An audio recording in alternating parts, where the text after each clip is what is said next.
그날의 뉴스 헤드라인은 짧았습니다. 한 나라가 미국의 요구를 거부하다. 단 세 줄의 기사가 전 세계 금융시장을 흔들었습니다.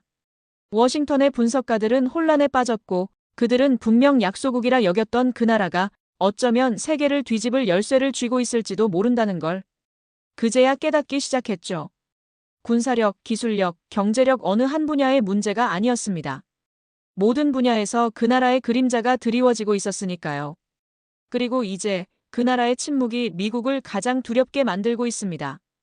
2025년 2월 14일 오전 8시. 워싱턴의 하늘은 잿빛이었습니다. 나는 백악관 인근 카페에 앉아 있었죠. CNN 화면에 한 문장이 떴습니다. 한국, 미국의 3,500억 달러 요구 공식 거부. 커피가 식어가는 걸 느꼈습니다. 손끝이 차가워졌죠. 한국이 거부했다고요? 공식적으로?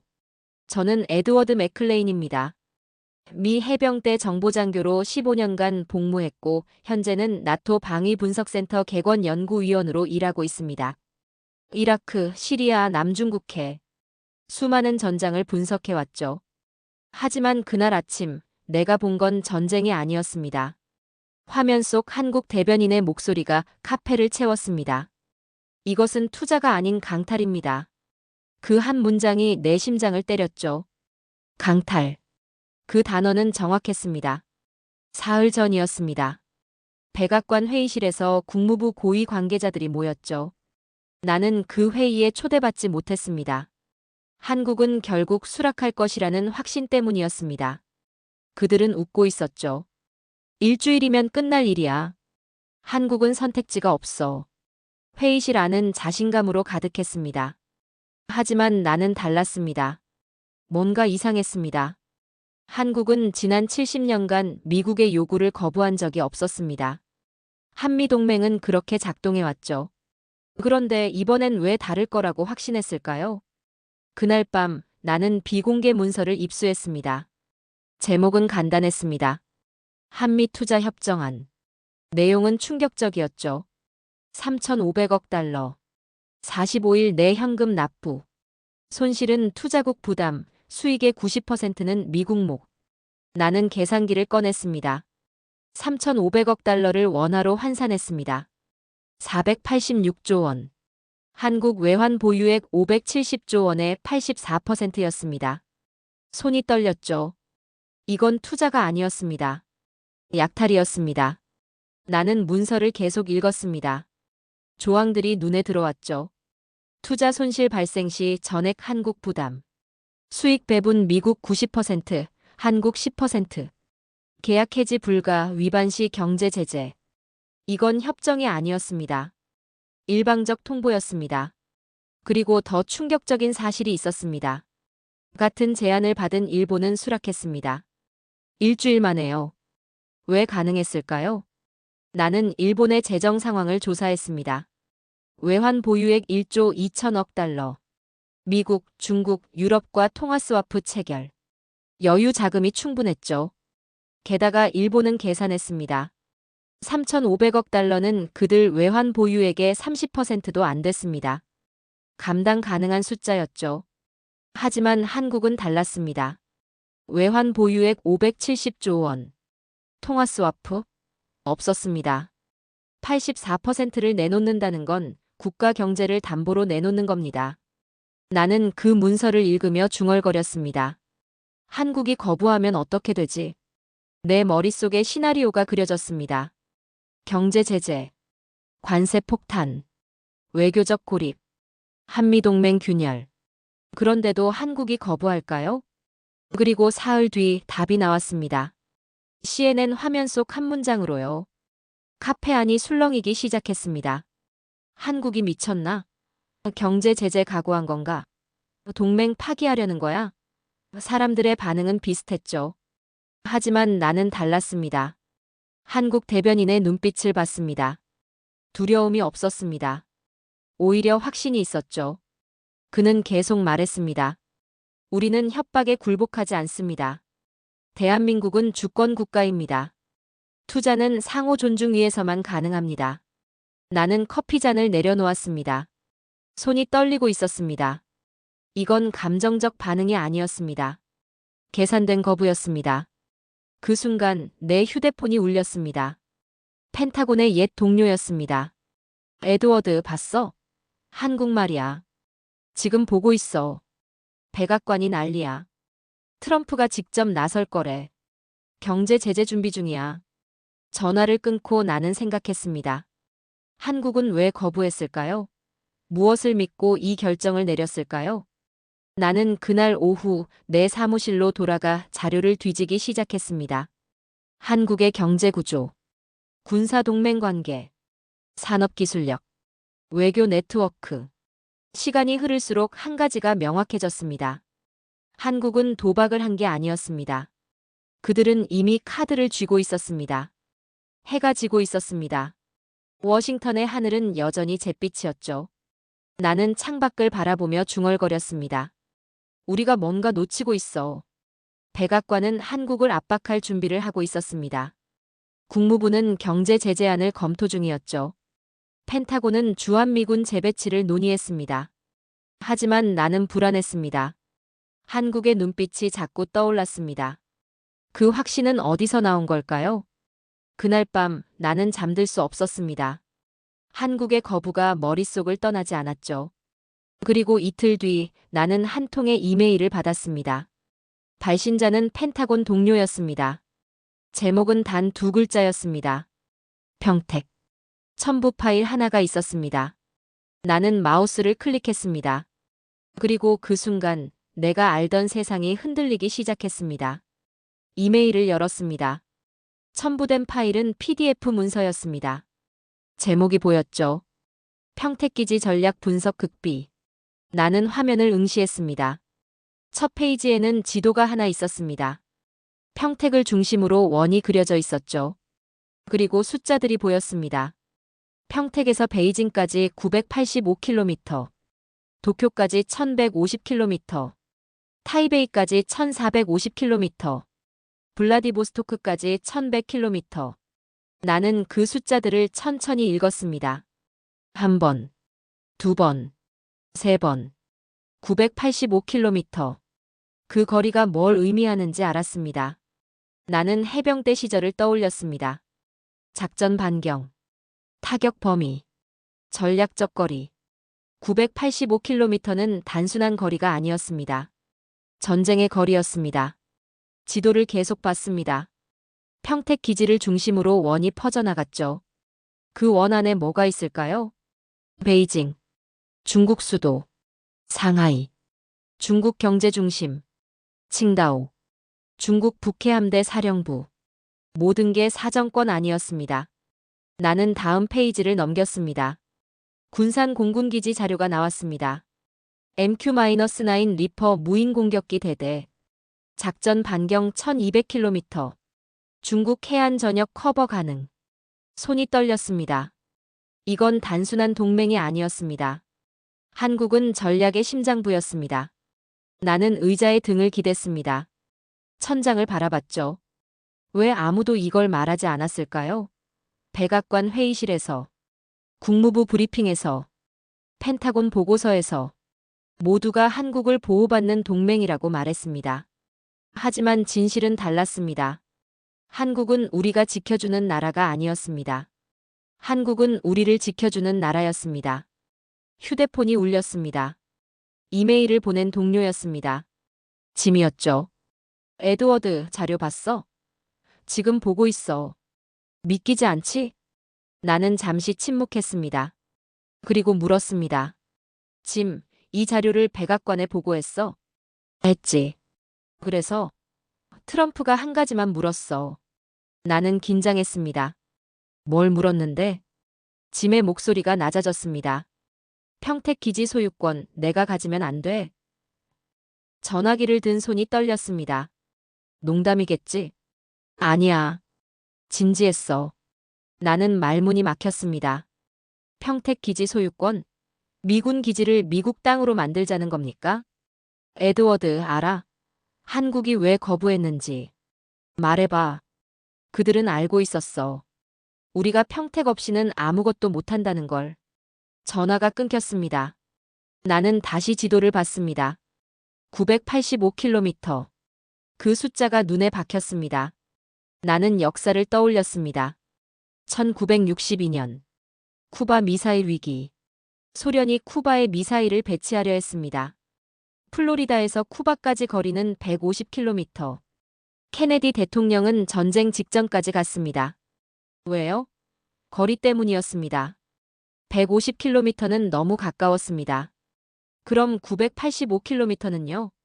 중국 입장에서 생각해 봤습니다. 수도 베이징이 985km 밖에 있습니다. 미군 기지가요? 무인 공격기가요? 전략 폭격기가요? 중국은 어떤 기분일까요? 나는 펜을 들었습니다. 노트에 적었습니다. 플로리다 마이너스 쿠바 150km.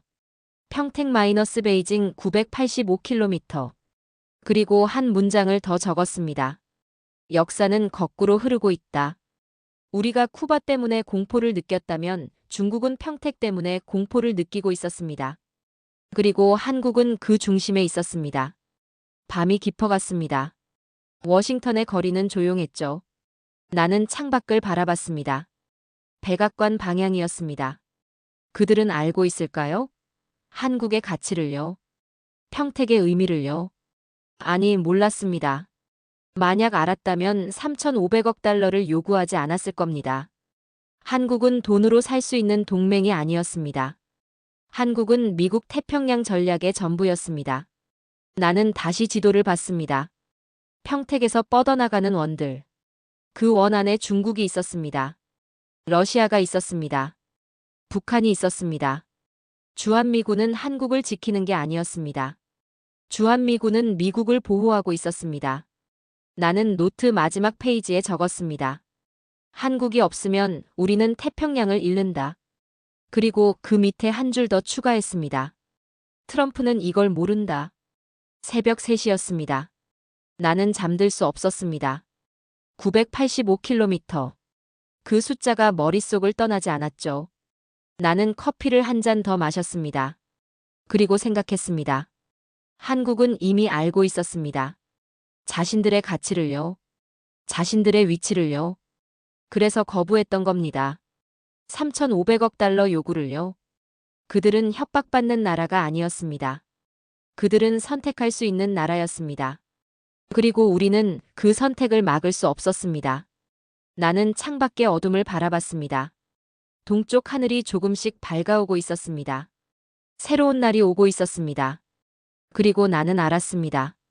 이 게임은 이미 시작됐다는 걸. 사흘이 지났습니다. 나는 또 다른 문서를 입수했습니다. 이번엔 해군 보고서였죠. 제목이 눈에 들어왔습니다. 미 해군 함정 수리 현황 제7함대. 첫 페이지를 넘겼습니다. 그리고 멈췄습니다. 한 문장이 보였습니다. 제7함대 주요 함정 12척, 현재 부산 및 거제 조선소에서 정비 중. 심장이 뛰었습니다. 12척. 제7함대의 절반이었습니다. 왜 한국에서 수리하고 있습니까? 미국 조선소는요? 나는 다음 페이지를 넘겼습니다. 답이 나왔습니다. 미국 내 대형 조선소 현재 가동 중 4개소. 연간 건조 능력 대형 함정 2척. 평균 수리 기간 한국 대비 2.3배. 손에 땀이 났습니다. 나는 계속 읽었습니다. 미국 조선업 세계 시장 점유율 0.1%. 숙련 용접공 부족 인원 약 1만 명. 평균 인력 연령 55세. 우리는 배를 만들 수 없었습니다. 아니, 만들 수는 있었습니다. 하지만 비용이 한국의 2.3배. 시간은 2배 이상. 그럼 한국은요? 나는 자료를 찾았습니다. 한국 조선업 보고서. 세계 시장 점유율 28%. LNG선 점유율 80%. 대형 조선소 3개 그룹, 15개 독. 숫자가 압도적이었습니다. 하지만 숫자보다 중요한 게 있었습니다. 기술이었습니다. 보고서에 적혀 있었죠. 한국 조선소의 용접 기술 세계 최고 수준. 이중 선체 건조 한국 독점 기술. 모듈 공법 건조 기간 40% 단축. 나는 펜을 들었습니다. 노트에 적었습니다. 우리가 가진 건 자존심뿐이다. 그날 오후였습니다. 나는 전화를 받았습니다. 해군 조달국 관계자였죠. 에드워드, 내일 회의 참석 가능해? 무슨 회의? 한국 조선사와 기술 협력 논의야. 나는 대답했습니다. 갈게. 다음 날 오전. 워싱턴 DC의 한 호텔이었습니다. 회의실은 조용했죠. 한쪽엔 미 해군 관계자 3명. 다른 쪽엔 한국 조선사 부사장과 임원 2명. 나는 뒷자리에 앉았습니다. 회의가 시작됐습니다. 미 해군 측이 먼저 말했습니다. 한국의 조선 기술을 미국으로 이전해 주십시오. 기술료는 협의 가능합니다. 미국 조선업 재건을 위해 필요합니다. 한국 측은 침묵했습니다. 부사장이 천천히 입을 열었습니다. 기술 이전은 불가능합니다. 회의실이 조용해졌습니다. 미 해군 관계자가 물었습니다. 왜 불가능합니까? 부사장이 대답했습니다. 기술은 우리의 주권입니다. 50년간 쌓아온 결과입니다.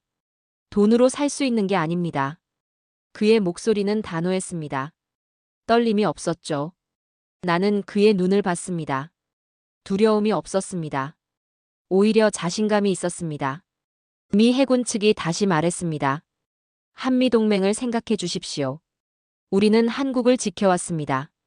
부사장이 미소 지었습니다. 하지만 그 미소는 차갑게 느껴졌습니다. 우리가 만든 배로요? 그 한마디가 회의실을 얼렸습니다. 부사장이 계속 말했습니다. 제7함대 함정 절반이 우리 조선소에 있습니다. 태평양 함대의 심장이 부산에 있습니다. 누가 누구를 지키고 있습니까? 나는 숨을 멈췄습니다. 그 질문은 칼날이었습니다. 회의는 30분 만에 끝났습니다. 결론은 없었습니다.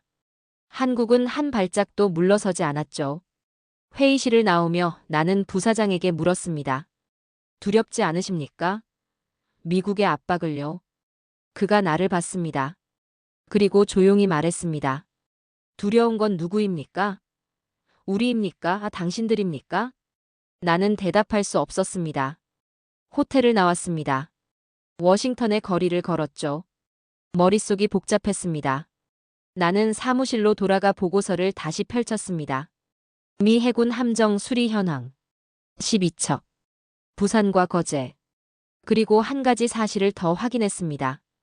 이지스함 정비, 항공모함 중간 정비, 잠수함 도킹 모두 한국 조선소에서 진행 중이었습니다. 나는 계산했습니다.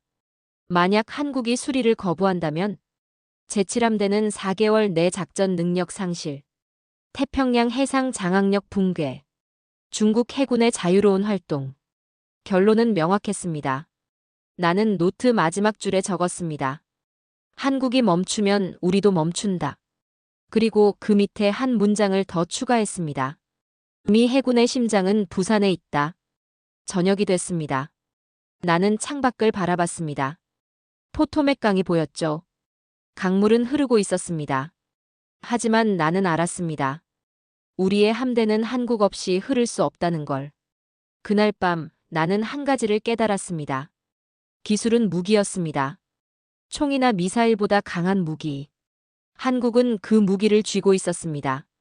그리고 우리는 그걸 빼앗을 수 없었습니다. 새벽이 밝아왔습니다. 워싱턴의 하늘은 여전히 잿빛이었습니다. 하지만 나는 알았습니다. 폭풍이 오고 있다는 걸. 그리고 그 폭풍의 중심에 한국이 있다는 걸. 일주일이 지났습니다. 나는 초청장을 받았습니다. 워싱턴 국방연구소 세미나였죠. 주제가 적혀 있었습니다. 주한미군 철수 시나리오 분석. 손이 떨렸습니다. 철수? 벌써 그 단계까지 왔습니까? 세미나 당일. 회의실은 가득 찼습니다. 펜타곤 관계자들, 국무부 분석관들, 싱크탱크 연구원들. 나는 뒷자리에 앉았습니다. 조용히 지켜보기 위해서였죠. 발표자가 단상에 올랐습니다. 국방부 전략기획실 국장이었습니다. 오늘 3가지 시나리오를 검토하겠습니다. 첫 번째 슬라이드가 떴습니다. 시나리오 1 한국 재래식 전력 강화. 발표자가 말했습니다. 한국군 현황을 보시죠. 상비군 50만 명, 전차 2,700대, 전투기 400대, 이지스함 6척, 숫자들이 나열됐습니다. 그리고 마지막 문장이 나왔습니다. 한국은 현재 세계 5위 군사력입니다. 회의실이 술렁였습니다. 5위. 언제 그렇게 됐습니까? 나는 펜을 들었습니다. 노트에 적었죠. 세계 5위. 우리가 몰랐던 사실. 발표자가 계속했습니다. 한국은 주한미군 없이도 북한을 억제할 수 있습니다. 재래식 전력만으로요. 하지만 그의 목소리가 낮아졌습니다. 문제는 다음 시나리오입니다. 두 번째 슬라이드. 시나리오 2 한국 핵무장. 회의실이 조용해졌습니다. 발표자가 말했습니다. NPT 조약 10조. 채약국은 3개월 전 통보로 탈퇴 가능. 한국은 합법적으로 탈퇴할 수 있습니다. 나는 숨을 멈췄습니다. 다음 슬라이드가 나왔습니다. 한국 핵개발 능력 평가. 발표자가 읽었습니다. 플루토늄 보유량 약 300kg. 핵탄두 제조 가능 수량 약 40개. 농축 우라늄 기술 보유. 미사일 기술 세계 7위. 그리고 결정적인 문장이 나왔습니다. 한국이 결심하면 6개월 내 핵 보유 가능. 회의실의 공기가 얼어붙었습니다. 6개월. 그게 전부였습니다. 누군가 손을 들었습니다. 그럼 우리가 막으면 되지 않습니까? 발표자가 고개를 저었습니다. 어떻게 막습니까? 경제 제재. 한국은 우리 공급망의 52%입니다. 군사 압박. 한국은 우리 해군 정비의 60%를 담당합니다. 침묵이 흘렀습니다. 발표자가 계속했습니다. 더 큰 문제가 있습니다. 세 번째 슬라이드. 시나리오 3핵 도미노. 지도가 나타났습니다. 동아시아 지도였죠. 발표자가 말했습니다. 한국이 핵을 보유하면 일본은 어떻게 하겠습니까? 회의실이 다시 술렁였습니다.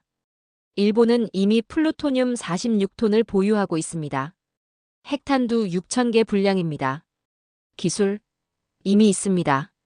결심만 하면 3개월입니다. 나는 펜을 떨어뜨렸습니다. 바닥에 떨어지는 소리가 크게 들렸죠. 발표자가 지도를 가리켰습니다. 대만은요? 베트남은요? 필리핀은요? 그의 목소리가 무거워졌습니다. 동아시아 전체가 핵무장합니다. 그게 도미노입니다. 나는 손으로 이마를 짚었습니다. 머리가 어지러웠습니다. 이건 단순한 핵 확산이 아니었습니다. 세계 질서의 붕괴였습니다. 발표자가 마지막 슬라이드를 띄웠습니다. 결론. 단 한 문장이 있었습니다. 주한미군 철수는 미국 스스로 목을 조르는 일입니다. 회의실이 조용했습니다. 숨소리조차 들리지 않았죠. 발표가 끝났습니다. 사람들이 하나둘 자리를 떴습니다. 표정들이 무거웠습니다. 나는 자리에 남아 있었습니다. 생각을 정리해야 했습니다. 한국은 핵을 만들 수 있었습니다. 6개월이면 됐습니다. 기술도 있었습니다. 물질도 있었습니다. 그럼 왜 안 만들었을까요? 나는 깨달았습니다. 한국은 선택하지 않은 게 아니었습니다. 한국은 카드를 쥐고 있었던 겁니다. 언제든 꺼낼 수 있는 카드. 하지만 지금은 꺼내지 않는 카드. 그게 더 무서웠습니다. 총을 쏘는 사람보다 총을 쥐고 기다리는 사람이 더 무섭습니다. 한국은 지금 기다리고 있었습니다.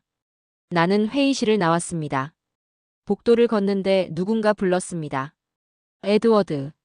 돌아봤습니다. 발표자였습니다. 자료 하나 더 드릴게요. 그가 봉투를 건넸습니다. 비공개입니다. 나는 봉투를 받았습니다. 무게감이 느껴졌죠. 사무실로 돌아왔습니다. 봉투를 열었습니다. 문서 제목이 보였습니다. 한국 핵무장 시 미국 동맹 체계 영향평가. 첫 페이지를 넘겼습니다. 한국 핵무장 시 일본 핵무장 확률 95%, 대만 핵무장 확률 70%. 미국 NPT 체제 붕괴 확실, 미국 동부가 영향력 상실 확실. 나는 의자에 주저앉았습니다. 그리고 마지막 문장을 읽었습니다. 한국 핵무장은 미국 패권의 종말을 의미함. 나는 창밖을 바라봤습니다. 해가 지고 있었습니다. 붉은 석양이 하늘을 물들이고 있었죠. 나는 노트를 펼쳤습니다. 그리고 적었습니다. 우리는 협상한다고 믿었다. 하지만 그들은 이미 게임의 판을 바꿔놓았다. 밤이 깊어갔습니다. 나는 생각했습니다. 트럼프는 알고 있을까요? 3,500억 달러를 요구하면서요. 한국이 그 돈 대신 핵을 선택할 수도 있다는 걸요.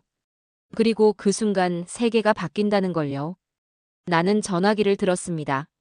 하지만 누구에게 전화해야 할까요? 백악관. 그들은 듣지 않을 겁니다. 펜타곤. 그들도 이미 알고 있습니다. 나는 전화기를 내려놓았습니다. 이미 늦었습니다. 게임은 시작됐고 우리는 지고 있었습니다. 새벽이 밝아왔습니다. 워싱턴의 거리는 조용했습니다.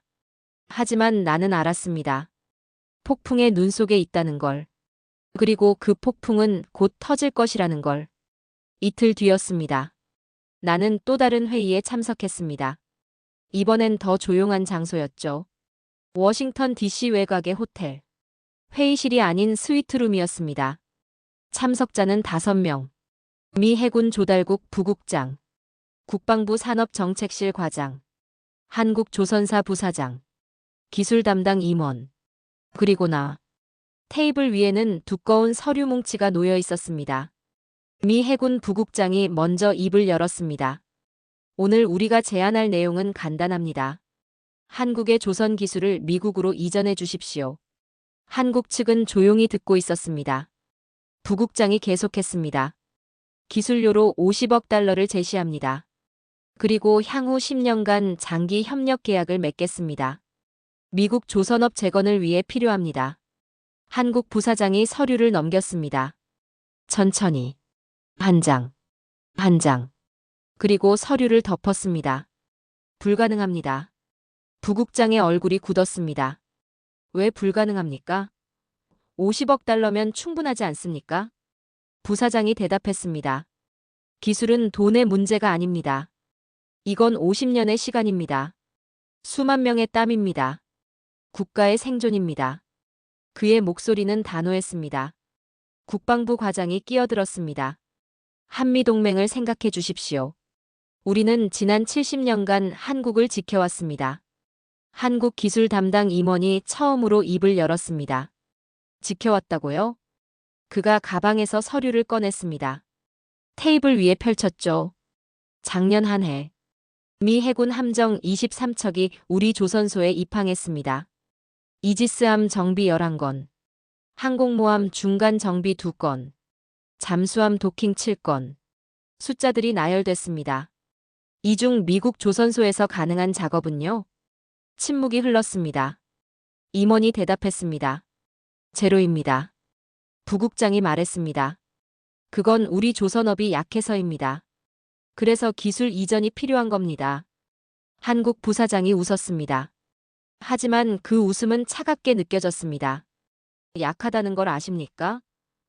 그럼 왜 우리에게 3,500억 달러를 요구합니까? 그 질문이 방을 얼렸습니다. 부사장이 계속했습니다. 미국 조선업 현황을 아십니까? 대형 조선소 4개. 연간 건조 능력 대형 함정 2척. 평균 건조 기간 3년. 그가 잠시 멈췄습니다. 우리는요? 대형 조선소 15개 독. 연간 건조 능력 대형 함정 40척. 평균 건조 기간 1년. 숫자의 차이가 압도적이었습니다. 그리고 그가 결정타를 날렸습니다. 우리 용접공 1명이 당신네 조선소 10명보다 강합니다. 나는 그 순간을 지켜봤습니다. 미 해군 부국장의 얼굴이 붉어졌죠. 하지만 그는 반박하지 못했습니다. 사실이었기 때문입니다. 회의는 1시간 만에 끝났습니다. 결론은 없었습니다. 한국은 단 한 발짝도 물러서지 않았죠. 방을 나서며 나는 한국 부사장과 눈이 마주쳤습니다. 그가 나를 봤습니다. 그리고 조용히 말했습니다. 에드워드, 당신은 군인이었으니 아실 겁니다. 전쟁에서 가장 중요한 건 뭡니까? 나는 대답했습니다. 보급입니다. 그가 고개를 끄덕였습니다. 맞습니다. 당신네 해군의 보급선은 우리가 쥐고 있습니다. 그리고 그는 떠났습니다. 나는 호텔 로비에 남아 있었습니다. 생각을 정리해야 했습니다. 기술. 그게 핵심이었습니다. 미국은 배를 만들 수 없었습니다. 아니, 만들 수는 있었습니다. 하지만 시간은 3배, 비용은 2.3배. 그 사이에 전쟁이 나면요? 제7함대는 누가 고칩니까? 항공모함은요? 이지스함은요? 답은 하나였습니다. 한국. 나는 사무실로 돌아왔습니다. 자료를 다시 펼쳤습니다. 미 해군 함정 정비 의존도 60%. 만약 한국이 정비를 거부한다면 나는 계산했습니다. 4개월 내 제7함대 작전 능력 50% 감소. 6개월 내 70% 감소. 1년 내 사실상 무력화. 손이 떨렸습니다. 나는 노트에 적었습니다. 한국 없이는 바다를 가질 수 없다. 그리고 한 문장을 더 추가했습니다. 태평양의 주인은 우리가 아니라 그들이다. 저녁이 됐습니다. 나는 창밖을 바라봤습니다. 포토맥 강이 흐르고 있었습니다. 하지만 그 강물도 결국 바다로 흘러갑니다. 그리고 그 바다는 한국이 지배하고 있었습니다. 나는 다시 자료를 펼쳤습니다. 한국조선업 보고서.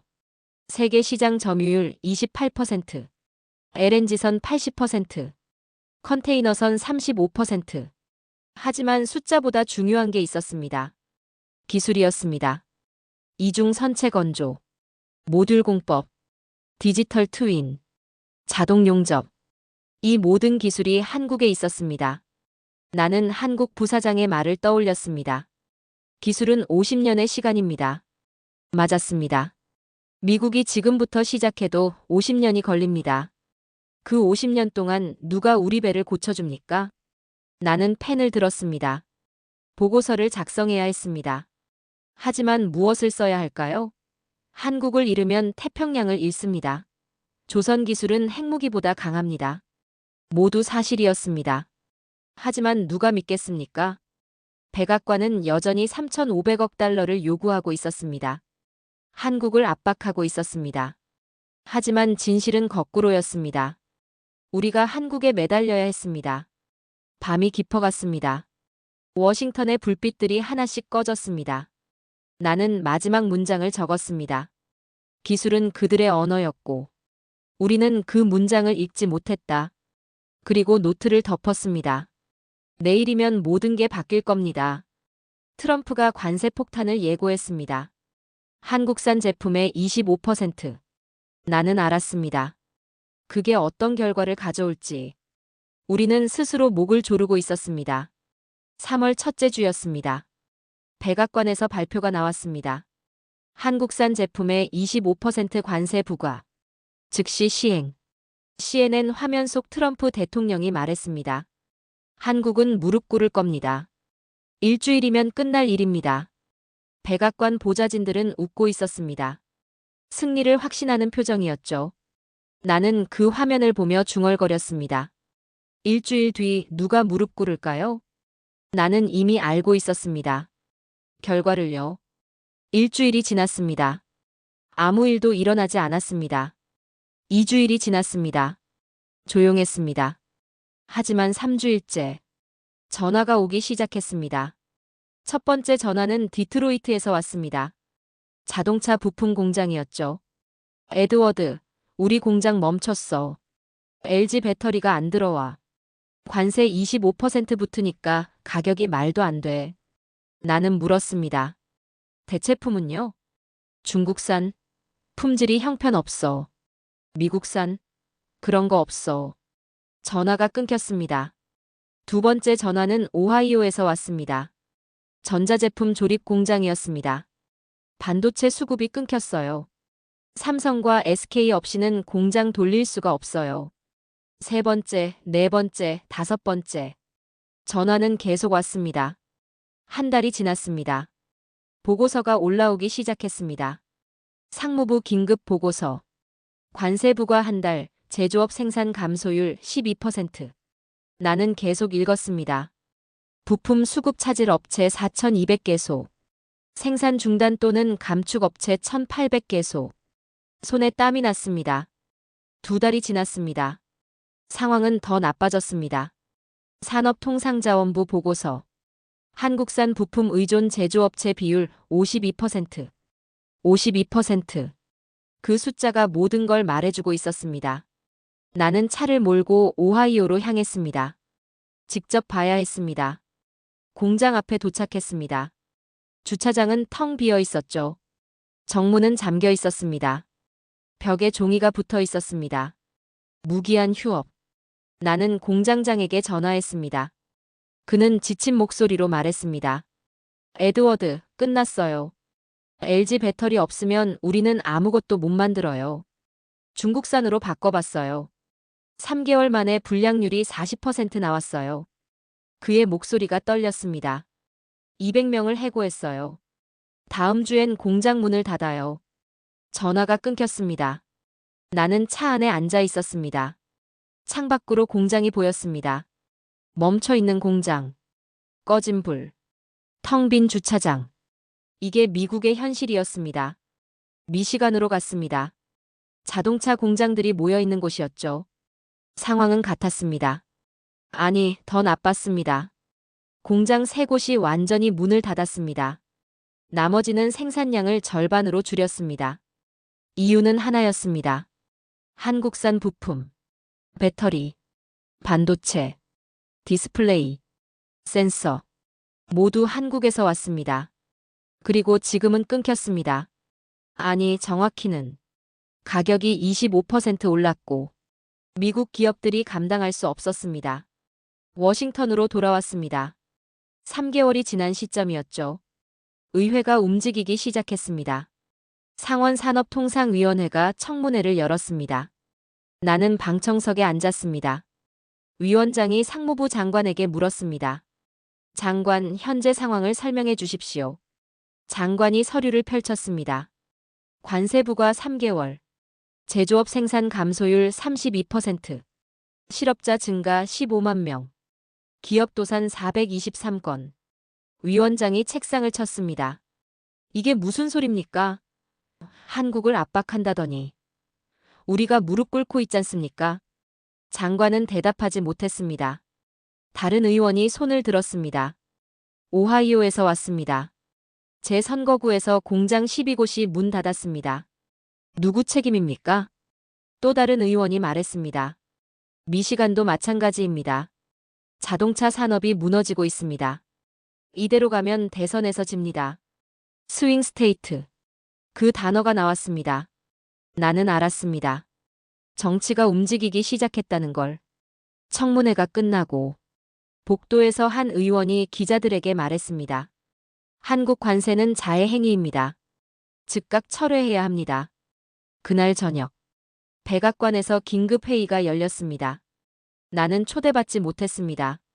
하지만 결과는 알 수 있었습니다. 다음 날 아침 뉴스가 나왔습니다. 백악관 한국 관세 재검토 시사. 나는 씁쓸하게 웃었습니다. 재검토? 이미 늦었습니다. 4개월이 지났습니다. 피해는 돌이킬 수 없었습니다. 보고서가 내 책상 위에 쌓였습니다. 산업 피해 보고서, 지역별 실업 통계, 기업 도산 현황. 나는 하나하나 읽었습니다. 그리고 마지막 보고서를 펼쳤습니다. 제목이 보였습니다. 한국산 부품 대체 가능성 평가. 결론은 명확했습니다. 단기간 대체 불가능. 중국산 품질 미달. 일본산 물량 부족. 미국산 존재하지 않음. 나는 보고서를 덮었습니다.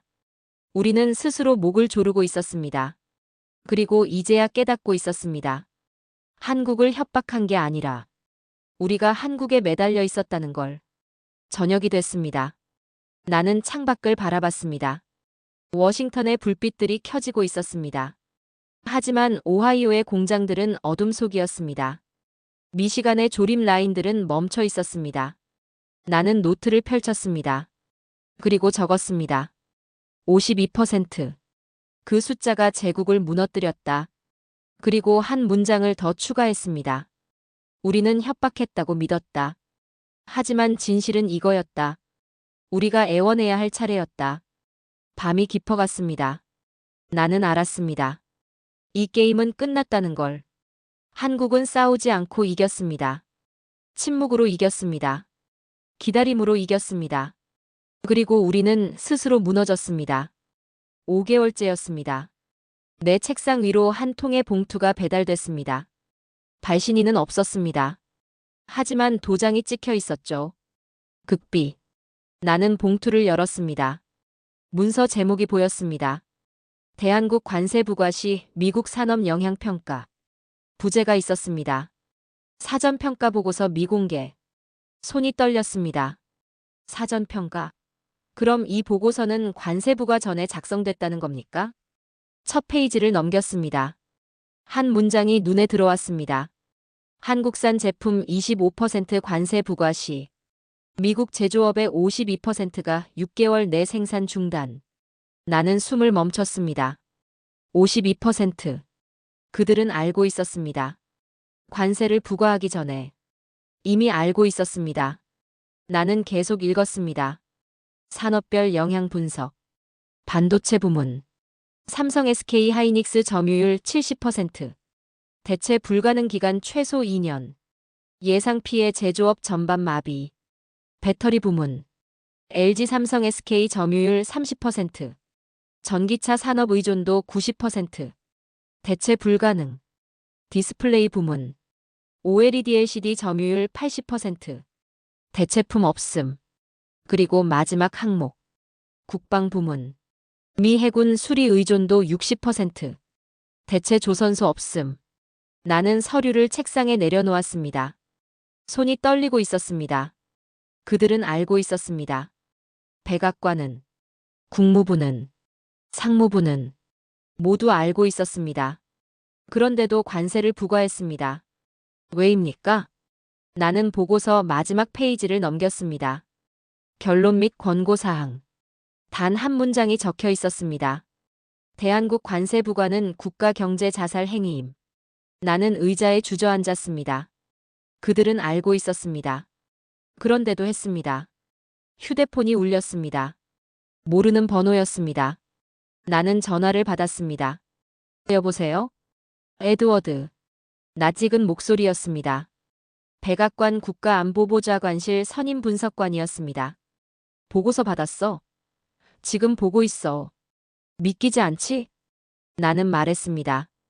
당신들은 알고 있었어. 처음부터. 전화 너머로 한숨이 들렸습니다. 에드워드, 우리는 보고했어. 이 보고서를 트럼프에게 직접 보고했다고. 국가안보회의에서. 그래서 그가 말했어. 한국은 결국 굴복할 거야. 일주일이면 돼. 나는 참을 수 없었습니다. 일주일? 지금 5개월째야. 52%가 무너졌어. 알아. 나도 알아. 전화가 끊어질 듯 조용했습니다. 그가 말했습니다. 에드워드, 우리가 항복해야 할 차례야. 전화가 끊겼습니다. 나는 보고서를 다시 펼쳤습니다. 산업별 피해 예상치를 하나하나 확인했습니다. 모두 맞았습니다. 보고서가 예측한 그대로였습니다. 52%. 그 숫자가 현실이 됐습니다. 나는 더 이상 앉아 있을 수 없었습니다. 직접 확인해야 했습니다.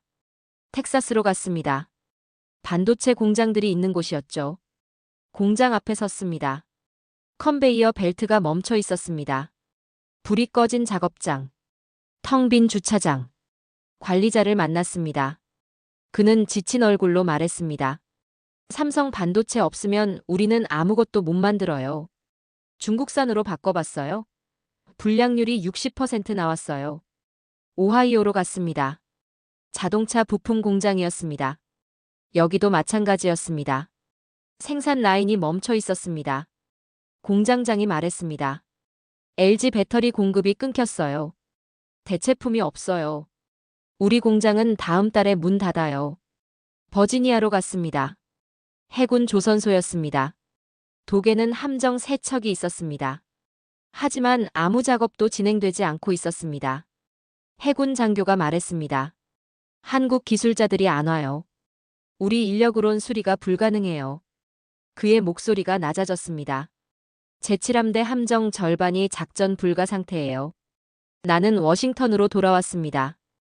일주일간의 출장이었습니다. 내가 본 건 폐허였습니다. 멈춘 공장들, 꺼진 불들, 실업자들.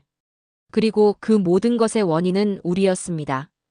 사무실에 앉아 보고서를 정리했습니다. 텍사스 반도체 공장 생산 중단, 오하이오 자동차 공장 폐업 예정, 버지니아 해군 조선소 작업 중단. 패턴이 보였습니다. 모두 한국 없이는 작동할 수 없었습니다. 나는 노트를 펼쳤습니다. 그리고 적었습니다. 52%. 그 숫자는 제국의 붕괴였다. 그리고 계속 적었습니다. 우리는 제국을 건설했다고 믿었다. 하지만 그 기반은 한국산이었다. 우리가 만든 시스템이 우리를 올가매고 있었다. 밤이 깊어갔습니다. 나는 창밖을 바라봤습니다. 워싱턴의 불빛들이 반짝이고 있었습니다. 하지만 나는 알았습니다. 그 불빛 너머에 어둠 속에 잠긴 공장들이 있다는 걸. 한국은 싸우지 않았습니다. 협박하지도 않았습니다. 그들은 그냥 기다렸습니다. 우리가 스스로 무너지기를. 그리고 우리는 무너졌습니다. 나는 마지막 문장을 적었습니다. 한국은 협박하지 않았다. 그들은 선택지를 제시했을 뿐이다. 그리고 우리는 잘못된 선택을 했다. 새벽이 밝아오고 있었습니다. 동쪽 하늘이 붉게 물들었습니다. 나는 그 붉음을 바라봤습니다. 패배의 색이 아니었습니다. 새로운 시작의 색이었습니다. 한국의 시작. 그리고 나는 알았습니다. 패권은 소리 없이 무너진다는 걸. 그리고 그 잔해 위에 새로운 이름이 세워진다는 걸. 그 이름은 대한민국이었습니다. 6개월째였습니다. 나는 호출을 받았습니다. 백악관이었습니다. 국가안보회의 긴급 소집. 제목은 간단했습니다. 대한국 전략 재검토. 나는 서류 가방을 챙겼습니다. 그 안에는 지난 6개월간의 모든 보고서가 들어 있었습니다. 백악관에 도착했습니다. 상황실이었습니다. 테이블에는 5명이 앉아 있었습니다. 트럼프 대통령, 국무장관, 국방장관, 경제안보보좌관, 그리고 나. 트럼프가 먼저 말했습니다. 상황이 통제 불가능해지고 있어. 오하이오가 무너지고 있어. 미시간도 마찬가지야. 그가 나를 봤습니다. 에드워드, 당신이 전문가니까 물어보지. 우리가 뭘 해야 하지? 나는 잠시 침묵했습니다. 심호흡을 했습니다. 그리고 입을 열었습니다. 각하. 우리는 한국을 협박할 위치에 있지 않습니다. 회의실이 조용해졌습니다. 나는 계속했습니다. 그들은 우리의 공급망을 쥐고 있습니다. 우리의 조선소를 운영하고 있습니다. 우리의 군사 전략을 떠받치고 있습니다. 우리의 핵심 광물을 공급하고 있습니다. 트럼프가 끼어들었습니다. 그럼 우리가 뭘 해야 한다는 거야? 나는 그의 눈을 똑바로 봤습니다. 존중해야 합니다. 그게 유일한 길입니다. 국무장관이 말했습니다. 존중? 우리가 미국인데? 나는 서류 가방을 열었습니다. 문서를 꺼내 테이블 위에 펼쳤습니다. 이걸 보십시오. 첫 번째 문서였습니다. 미국 제조업 한국 의존도 52%. 두 번째 문서. 미 해군 정비 한국 의존도 60%. 세 번째 문서. 반도체 공급 한국 의존도 70%. 숫자들이 테이블을 채웠습니다. 나는 마지막 문서를 꺼냈습니다. 국가안보회의 극비 문서였습니다. 한국 핵심 광물 수출 통제 시나리오. 트럼프가 그 문서를 집었습니다. 첫 페이지를 넘겼습니다. 그의 얼굴이 굳었습니다. 나는 설명했습니다. 텅스텐입니다. 미사일 탄두의 핵심 소재죠. 트럼프가 물었습니다. 그래서 한국이 세계 생산량의 10%를 담당합니다. 그리고 고순도 텅스텐은 한국이 30%를 독점합니다. 나는 다음 페이지를 가리켰습니다. 만약 한국이 텅스텐 수출을 멈춘다면. 트럼프가 읽었습니다. 3개월 내 미사일 생산 중단. 회의실이 얼어붙었습니다. 국방장관이 말했습니다. 그럼 대체 공급처를 찾으면 되지 않습니까? 나는 고개를 저었습니다. 없습니다. 중국? 우리의 적입니다. 러시아? 제재 중입니다. 나머지 국가들? 기술력이 부족합니다. 침묵이 흘렀습니다. 경제안보보좌관이 물었습니다. 그럼 우리가 직접 생산하면요? 나는 자료를 펼쳤습니다. 미국 내 텅스텐 광산 폐광 상태. 재가동 기간 최소 5년. 기술 인력 전무. 그가 입을 다물었습니다. 나는 계속했습니다.